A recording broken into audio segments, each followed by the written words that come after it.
মিষ্টি আলুগুলা ছেঙ্গা পাই আছে গা। এই যে বুট মরিচ গাছটা, হ্যাঁ অনেকগুলো মরিচ ছিল, সব চড়ে লেগে গেছে। দুইটা মরিচ রাখছে, তাও নষ্ট। মরিচগুলা পাকাইতেছিলাম,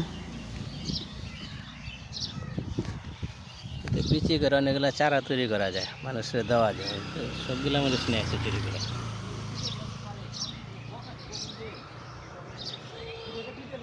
বুট মরিচ গেলে বেটা সবটি মরিচ লিয়ে আছে, কাকে জানি এতটি মরিচ আইছে।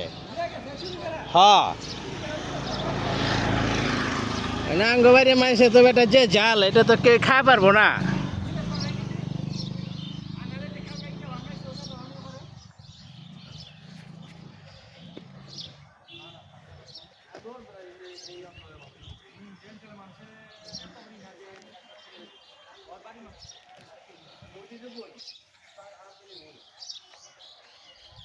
আমি আগাছা পরিষ্কার করে দিই না, যে রোদে শুকায় মইরা জায়গা।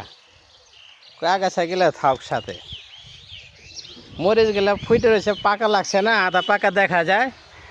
সবটি ছিঁড়ালে আসে গা। দুইটা মরিচ তো যেটা তো এই যে ভালো না, চিমটি দিছে।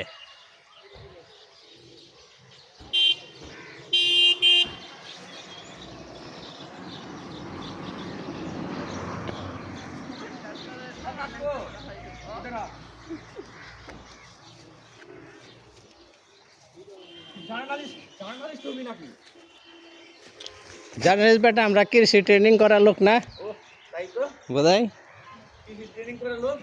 তাইলে এই যে আমরা এলাকা প্রদর্শনী খামার তৈরি করো, প্রদর্শনী খামার তৈরি করো, এটি দেখে তোরা শিখবি। এই যে দেখ আগাছা সাফ করি না, কি কারণে রোদে শুকায় মইরা জায়গা। বৃষ্টি আইব, পরে আগাছা সাফ করে দেবো, এগুলা ওষুধ দেবো, তাজা হয়ে যাবে।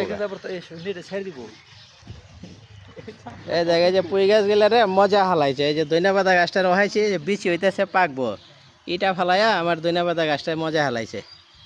যে বিলাতি দইনা পাতা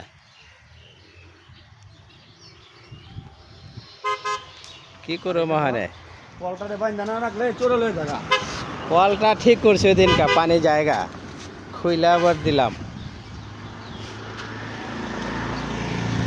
আচ্ছা একটু বন্ধ কর।